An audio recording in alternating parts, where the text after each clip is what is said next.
मुफस्सल व परासर तकरीर, नमाज में खुशू व खुजू कैसे पैदा किया जाए। अल्लाह ताला ने नमाज को मोमिन की मिराज करार दिया।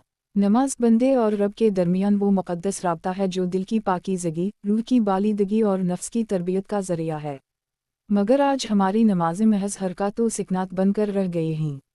दिल हाजिर नहीं होता तो खुशू व खुजू भी मफकूद हो जाता है।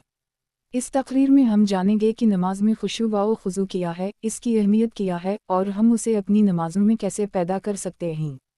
हिस्सा अव्वल, नमाज में खुशू व खुजू का मफ़हूम। खुशू का मतलब है दिल की आजिज़ी, इंकिसारी और अल्लाह के हुजूर झुकाओ। जब दिल अल्लाह की अज़मत से भर जाए तो खुशू पैदा होता है। खुजू का मतलब, खुजू जिस्मानी आजिज़ी को कहते हैं, यानी जिस्म का मुकम्मल तौर पर अल्लाह के हुजूर झुक जाना, आज़ा का सुकून और अदब दोनों का ताल्लुक़। नमाज में खुशू दिल की हालत है और खुजू जिस्म की हालत। जब दिल अल्लाह से जुड़ जाए तो जिस्म खुद ब खुद झुक जाता है। कुरान से दलील, क़दाइफ़ुला हलूमो उम्मीन बिल सितारा अलीज़िल हम फ़ी सलातम ख़ाशिउल, सूरत अल-मुमनून 1-2। तर्जुमा, यकीनन फ़लाह पा गए मोमिन जो अपनी नमाज़ों में खुशू रखते हैं। हिस्सा दोवम, नमाज में खुशू व खुजू की अहमियत। फ़लाह का ज़रिया, जैसा कि ऊपर आयत में आया, खुशू रखने वाले ही कामयाब हैं। रूहानी सुकून, खुशू व खुजू दिल को तसल्ली देता है, नफ्सियाती सुकून बख्शता है। अल्लाह का क़रब, खुशू वाली नमाज अल्लाह के करीब ले जाती है।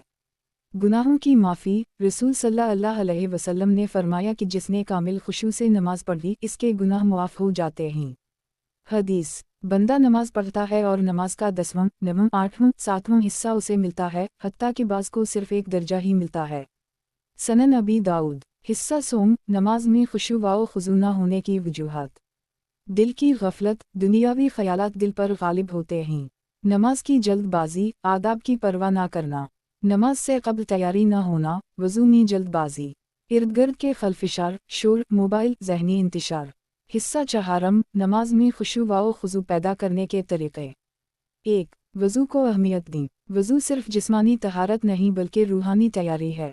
दिल में ये नीयत रखें कि आप अल्लाह से मुलाकात के लिए पाक हो रहे हैं। 2. नमाज से क़ब्ल दुआ करें।